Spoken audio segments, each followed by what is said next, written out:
ఒక ఇది chain system కాదండి. ఇది వచ్చేసి 2016కు ముందు డైరెక్ట్ సెల్లింగ్ మార్కెట్ అనేది ఇల్లీగల్ ఉండే. అది ఇంతకుముందు అంటే పర్మిషన్స్ లేకుండే. 2015 తర్వాత అంటే నిరుద్యోగ యువతకు సరిపోని ఉపాధి కల్పించలేకపోతున్న ఉద్దేశంతో government of India direct selling market అనేది లీగల్ చేయడం జరిగింది. దానికి మన తెలంగాణ గవర్నమెంట్ కూడా పర్మిషన్ ఇవ్వడం జరిగింది.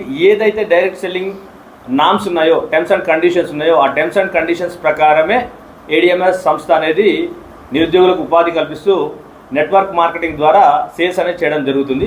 ఇది దాని మీద పూర్తి అవగాహన లేని వ్యక్తులు చేస్తున్న దుష్ప్రచారం తప్ప ఇందులో నిజం లేదని వాస్తవం.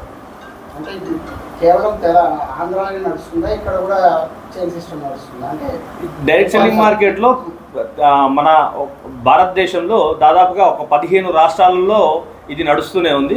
ఒక ఏడిఎంఎస్ సంస్థగా డైరెక్ట్ సెల్లింగ్ మార్కెట్ ద్వారా కొన్ని వందలాది కంపెనీలు ఈ విధంగా నిరుద్యోగ యువతకు ఉపాధి కల్పిస్తున్నాయి.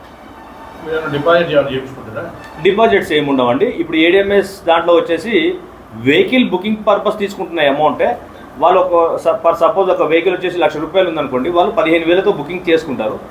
ఫర్దర్ అమౌంట్ వాళ్ళు 85,000 కూడా వెంటనే పే చేస్తే వెంటనే ఇచ్చేస్తారు. లేదు వాళ్ళ తర్వాత ఎప్పుడు పే చేసినా ₹15,000 లెస్ చేసి వాళ్ళకి వెహికల్ ఇవ్వడం జరుగుతుంది.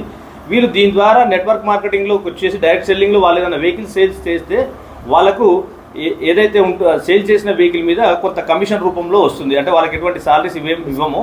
డైరెక్ట్ మార్కెటింగ్ సెల్లింగ్ ద్వారా వాళ్ళు ఏదైతే సేల్ చేసిన దానికి కమిషన్ మాత్రమే వస్తుంది తప్ప వేరే అయితే ఏముంటుంది. అదర్స్ బైక్కు 45,000 నడుస్తుంది, వీళ్ళు 1,10,000 తీసుకుంటున్నారు. మీరు అదనంగా 40,000-50,000 కస్టమర్ చేస్తున్నారు కదా.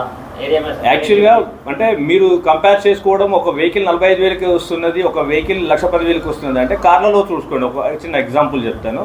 10 లక్షల కారు ఉంది, 40 లక్షల కారు ఉంది, 50 లక్షల కారు కూడా ఉంది. ఏదైనా కారే కదా, ఏదైనా 4 కూర్చొని వెళ్ళేది. దానికి దీనికి ఎంత తేడా ఉంటుంది అంటే బ్యాటరీలో కానివ్వండి, మోటార్లో కానివ్వండి, దాంట్లో వాడే విడిభాగాలలో, అది వచ్చే మైలేజ్లో, వీటిల్లో చాలా తేడా ఉంటుందండి. అన్నీ ఒకేలా మనం పోల్చుకోలేము. అలా అంటే ఇప్పుడు ఈ సేలింగ్ డైరెక్ట్ సేలింగ్ దానికి ఆర్బీఐ నామ్స్ ప్రకారం మీ దగ్గర అథెంటిక్గా ఉందండి. ఆర్బీఐ నామ్స్ ప్రకారమే మేము ప్రతిదానికి జిఎస్టీ పే చేస్తున్నాము, ఐటీ పే చేస్తున్నాము, టీడీఎస్ కూడా పే చేస్తున్నాం. ఇప్పుడు ఇవన్నీ పే అంటే లీగల్గా ఇవన్నీ పే చేసినప్పుడు ఇల్లీగల్ ఎలా అవుతుందండి? అలా కంపెనీ టర్న్ ఓవర్ వచ్చేసి 300 కోట్ల అండి. అంటే భారతదేశం మొత్తంగా 300 కోట్ల టర్న్ ఓవర్ ఉంటుందండి కంపెనీకి వచ్చేసి. కానీ మన వాళ్ళు రాసింది 40,000 కోట్లు అండి. హాస్యాస్పదంగా ఉంది.